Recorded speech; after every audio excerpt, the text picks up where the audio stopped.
I'm Steve Morris. You are at Steve Morris Engines, of course, because I'm not anywhere else. But anyways, this is an engine that we just got done building for Karl Schello in California. Karl's got a whole bunch of press, been in a whole bunch of magazines, land speed car. And believe it or not, this twin turbo, big block Chevrolet. Now this is all dyno stuff. This isn't the way it all mounts in the car, because those are my headers and my tubing just to make this thing dyno. But anyways, this is actually going in the SHOCKWAVE 09 Challenger land speed car. Very cool piece. Karl decided he wanted to go old conventional big block Chevrolet style. Now this is fully water jacketed.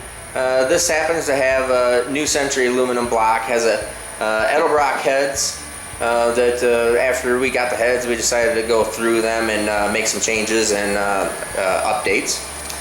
This has our complete rotating package with our piston and ring design, and of course our camshaft. This one has a billet intake manifold on it. We didn't build this intake manifold, it was built by VED, and Karl already had it done by the time he sent this thing to us. Let's see what else we got here. This is, of course, let's see, methanol, big cam drive, cam sync, cam drive, fuel pump. Innovator West, you know, all those goodies. Diamond piston, of course, our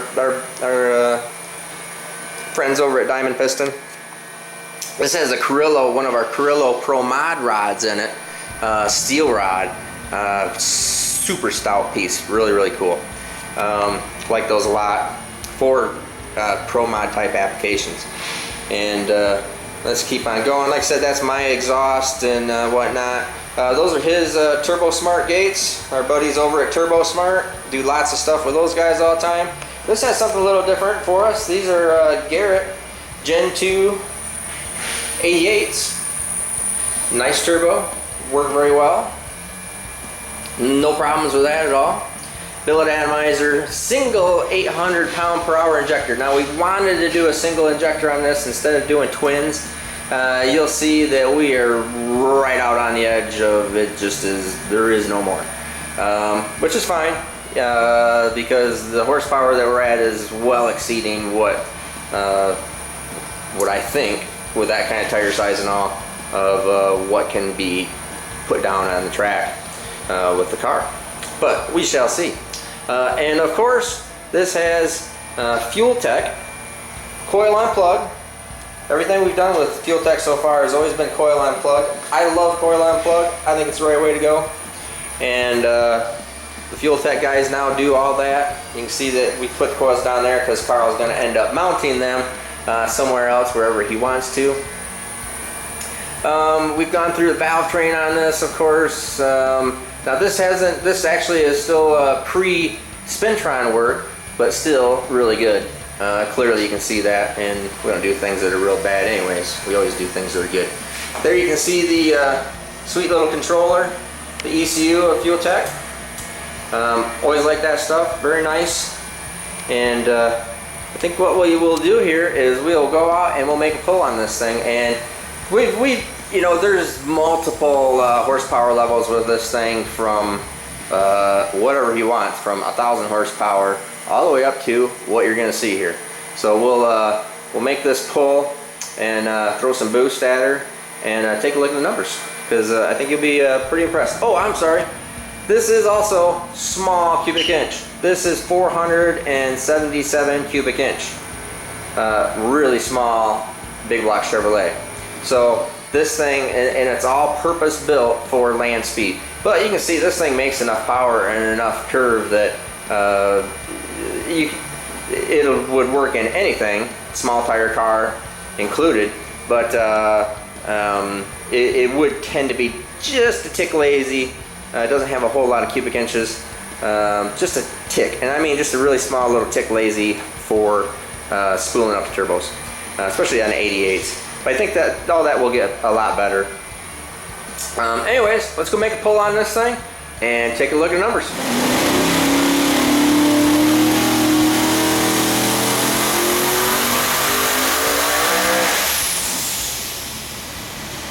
Alright, now let's take a look at the numbers. And you can see, and you know, you gotta put a little more boost to it just because it's a smaller motor, which is fine.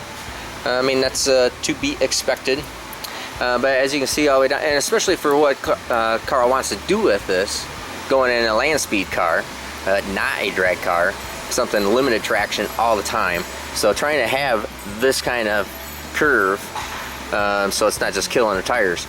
Of course, we can make that basically with bigger cubic inch stuff, but it's always harder to control. But as you can see here, 31, 18, 93 at 7,500, still climbing up here. But I kind of want him to, I'm sorry, let me move that over here. You can see that, there you go. Still climbing up here. That's just because I'm throwing a bunch of boost in it right through here. Throwing 40 pounds, or 39 pounds, 40 pounds of boost right there. But I kind of want Karl, like I said, land speed, so this thing is maintaining RPM for a lot longer. I'd like to be, you know, keep Karl in that 7,500-ish area, right around there. 8,000 at a maximum would be cool. But as you can see through here, you know, all the way down at 5,000 RPM, we're at 1145 horsepower, 1,200 pounds of torque.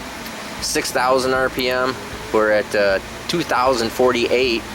So I mean, that's a pretty big increase right through there in that 5,000, 6,000 range. Again, that's because of the boost controller. The Fuel Tech boost controller does work pretty all darn well. It's pretty good, and nice little simple compact thing. Pretty good deal. I like it. And anyways, 6,000, 2048, 6,500, 2455. And you can see I'm just really pouring boost to it up through here, just adding boost through a ramp, and so we can simulate the absolute maximum that he would ever. I don't think the car could ever.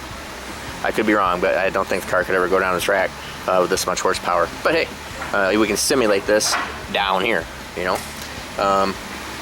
Anyways, 2545, 7,000 RPM. Down there, and that is 2829, and 7,500 is 311893, and it makes peak torque right there also. But like I said, it was starting to roll over. If I would have just kept the boost the same, it would have stayed right there anyways. But anyways, some real good piece here. Now let's go over here to report, and I'll show you the boost. Boost right there is maxed at 39, about 39. So 39 pounds of boost. I think actually the Fuel Tech, my dyno seems to be about 1 pound off. I need to get in there, correct it. But because the Fuel Tech says that it was at 38. So anyways, let me show you this real quick. The data loggers and the fuel systems and everything work. This is the data logger from the Fuel Tech. That's my boost curve right there through the boost controller, so you can see how aggressive that gets right through it. This is used as gate pressure, so we're just understanding what gate pressure is resulting at in manifold pressure. Fuel table, and this is actually, it is right, I think it's actually pretty much right clean out of injector here at this horsepower level. Yeah, look at that, 99% duty cycle. It's rich, which is fine. We would probably lean this up a little bit, or you could lean this up and make a little more horsepower, but you know, we wanted to do this on a single injector, and that's what it is. So a single 800 pound injector. But anyways, I think this will be really good. Hey Karl, and we'll see Karl over here. Karl will give you the big thumbs up. Yeah, happy mother trucker right there. And we're gonna put this thing in a crate and ship it over to him. He's gonna put this in the SHOCKWAVE Challenger. Anyways, I'm Steve Morris, Steve Morris Engines. Have a great day.